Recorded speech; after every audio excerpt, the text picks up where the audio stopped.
You know what is interesting about those three selections you played, oh God, is that Once Bitten was essentially Peter Tosh leaving, on reflection, because when they left, when the Whalers left Coxsone, this was the tune was originally done. Margadog was originally done by the Whalers, and Tosh revisited it. So it was kind of This was a hit, though. the departure from Coxsone. But when he went to Joe Gibbs and redid it, and as Magic said earlier, Joe Gibbs kind of fattened up the rhythm and thing, and the song so nice. So they started out well, Peter Tosh and Joe Gibbs, because Peter was now in the throes of pursuing his own solo career, and he released a lot of tunes with Joe Gibbs at the time. But I guess the same malady that affected all the producers in the record business in Jamaica from Jump Street. Absolutely. You know, Coxsone, all of them. Even Prince Buster, who had left, same kind of situation. The artists and them started to fall out. And this is after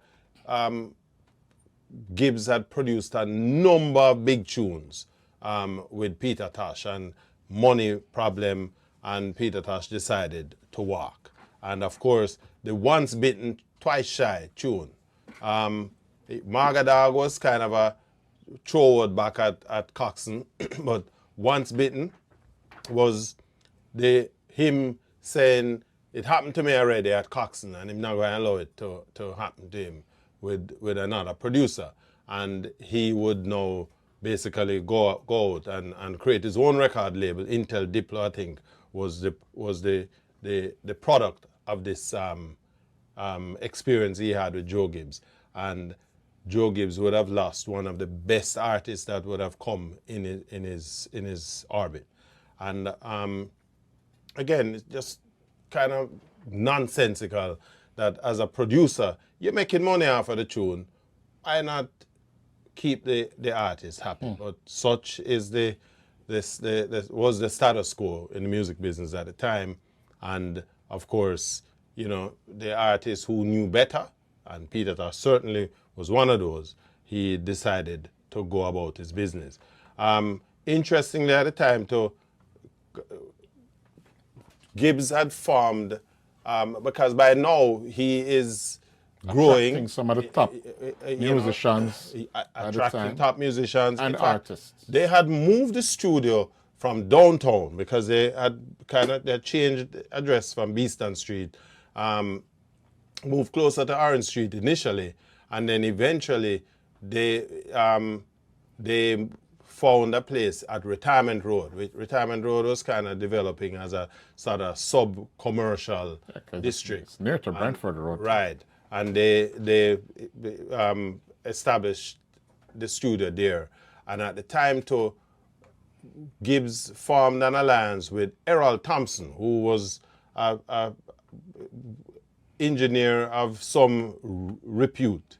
And they now would take up the ante as far as the music was concerned. In fact, with the departure of Scratch Perry, it was 90 the Observer. 90 the Observer. Well, at the time it was 90. Later on they would call him 90 the Observer. I think the Observer would have come through his association with Bonnie Lee. But 90 became the A&R man, if you will, and also was the man who did the studio work in terms of the arranging of the songs and so on and so forth. But didn't he have also a setup on South Parade? That's what, he moved from Beeston Street to South Parade, which was kind of just closer around the corner from Orange Street. Yeah, closer to the hub. Right, and because as you go around the corner, there was Randy's over on the other side, and then you go up the road where you have Riley, the Techniques put up their shop. Right, and then you have Prince Buster up the road. Down the corner. Yep. And you go all the way up.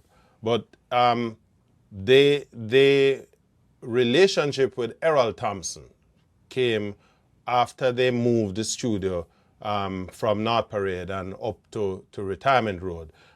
Should point out to Crossroads. right that Joe Gibbs had also done a couple of other recordings, not of any note. They did some work with Heptones, but it was Peter Tosh that was the big one.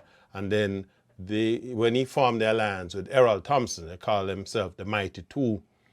That now changed the way, because Whole Errol trajectory Thompson of his business. absolutely, because Errol Thompson introduced his own little gymnastics within the studio that would change the sound, you know, to use magic term, him saying fatten up the rhythm and thing. And then Errol Thompson introduced a couple of artists to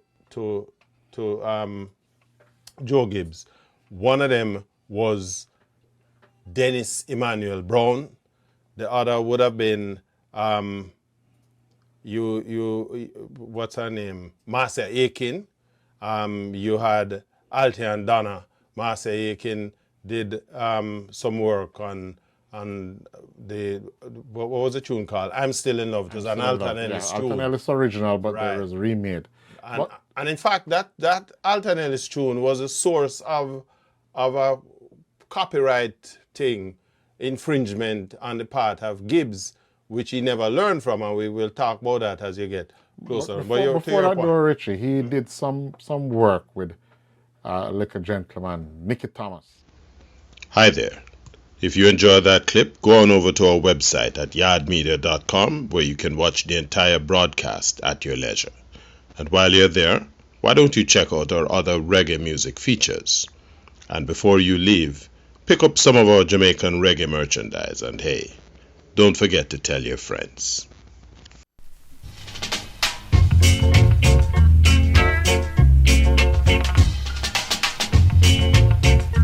My name is Garth, otherwise known as Big G. My name is Richie Blackford.